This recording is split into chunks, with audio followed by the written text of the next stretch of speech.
going on, everybody? So I just wanted to give a quick overview. This is the first snow we've had since owning the hybrid, and I had this for the past probably 2 weeks now, and this is the first time we've had snow. Actually, before this, I traded in, which is crazy as it sounds, an XLT all-wheel drive Maverick, and I've had some experience with that in the snow as well. And if you're looking for something that's capable of snow, like in a consistent basis, I mean, right now I'm driving a somewhat two-track dirt road. This is kind of where I live. And I can tell you right now, there's a night and day difference between the all-wheel drive and this front-wheel drive hybrid. I wasn't sure if I was going to switch out the tires so soon, but after driving in this, even for just 5 minutes, you can definitely, right now I'm braking and I'm not even stopping. I'm sliding like crazy. But you can definitely tell a difference between the all-wheel drive, even with the all-season tires. I didn't even have the FX4 on it, and the hybrid with the stock Michelin Primacy tires, which are also just all-season. They don't have the snowflake rating or anything like that. So I think after today's drive, it kind of assured me that I need to probably make an upgrade on the tires, because that should tremendously help, especially with these tires just really being a street road tire. So I'm going to be probably looking at the Wild Peak AT trails, and I don't need like an aggressive AT3W tire like those would be, but I just need something with a little bit of grip and a little bit of tread on it. So I just wanted to give a quick update. This is kind of what it's like. It is a little, if I'm turning here side to side, it's a little bit slippery. I can kind of feel the tires slipping. And when I did this in the all-wheel drive, it was like stuck to the road. So definitely, if people are on the fence about the hybrid and the all-wheel drive, and you're actually worried about long-term snow driving, I would probably err on the side of caution and say get the all-wheel drive. Now, if you're like me, and in Michigan here, it only snows like this. I don't know, maybe a dozen times a year where you get, snow that's anything measurable. But we have an F-150, that we have access to, as our second vehicle. That's obviously four-wheel drive. So I'm not worried about like this being my only daily driver, and I also am in slippery mode as well, which does make a big difference. If I was in normal, I would not be able to accelerate onto the road from this area right now. But like I said, I have another vehicle, so for me, if I get a snowstorm and this isn't going to work for me, I can just hop in the F-150 and then be good to go wherever I need to go. So yeah, see, right now I'm not even barely giving it gas and I'm spinning.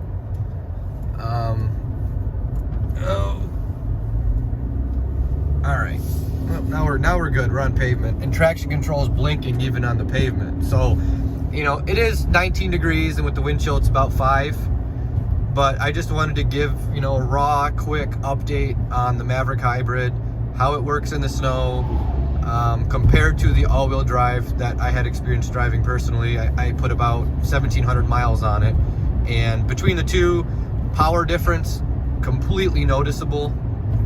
The all-wheel drive 2-liter blows the 2.5 hybrid out of the water with responsiveness with the pedal. Obviously the efficiency on the hybrid is a lot better. My average fuel efficiency with the all-wheel drive over the 1,700 miles, I didn't reset the trip at all. Highway, city mixed, I think it was about 24.6, so mid-20s. And then so far with this, I have 1,000 miles on my hybrid. I took a trip to Indiana actually, and that was 500 miles of all highway just a couple days ago. And with that, doing 75 miles an hour, my average was 33.2. And then if I do city driving, so the first tank of gas I did with the hybrid, with the city driving, that was over 35. I think it was about 35.8. And granted, it's a new, brand new, it's not broken in. There's just a lot of stuff that kind of wears in time, which naturally increases your fuel economy. just across the board with any new vehicle. So keep that in mind. A lot of people are complaining about the fuel economy on both models. Plus, hybrid systems don't like the cold. My F-150 is the Power Boost hybrid as well. It's got the 3.5, and right now in the winter I'm averaging 18-19 miles per gallon, and doing the same driving in the summer it's 24-25. So sorry, sneezed there. It's a big difference. The winter really affects the batteries, and you can't really expect much, out of that. Luckily, mine's kept in a garage, but even then, once you leave the garage, it's, like I said, it's 19 degrees, 18 degrees right now. And this is kind of what we're dealing with, is, this blowing snow. It's going to be below freezing for the next week. So I just wanted to give a quick update. I know there's not a lot of hybrid snow videos out there. Later on, I might do another one. If we get more measurable snow, we're only supposed to get like 2 to 3 inches. But if we get more measurable snow, I'll probably do a video maybe on like an untouched, I'll try to find an undriven dirt road. There's quite a few out here that are just kind of remote. But I'll try to find, something that's basically remote, not touched, or just a 2-track with not a lot of packed down snow yet, to kind of see the difference. But as of right now, I am probably going to be considering looking at a set of new tires, even though it's a week, 2 weeks old. It's just something that's kind of a peace of mind. Fuel economy might drop a little bit. Tires are about 3 pounds heavier each, so I may lose 3-4 miles per gallon. But to me, the safety and comfortability of driving is more important than 3 miles per gallon. But yeah, with that being said, like I said, I just wanted to give a quick update.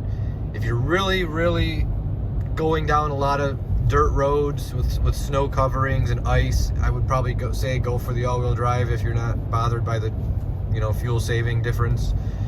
If you don't mind, like I drive dirt roads year round, but with the all-wheel drive, I don't need that. I don't go down muddy trails. I don't go down, things that are not groomed or taken care of by the road commission.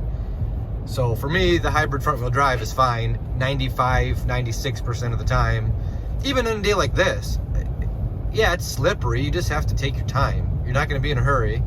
And, even with the braking, yeah, you're not going to stop. And the tires should help with that, regardless.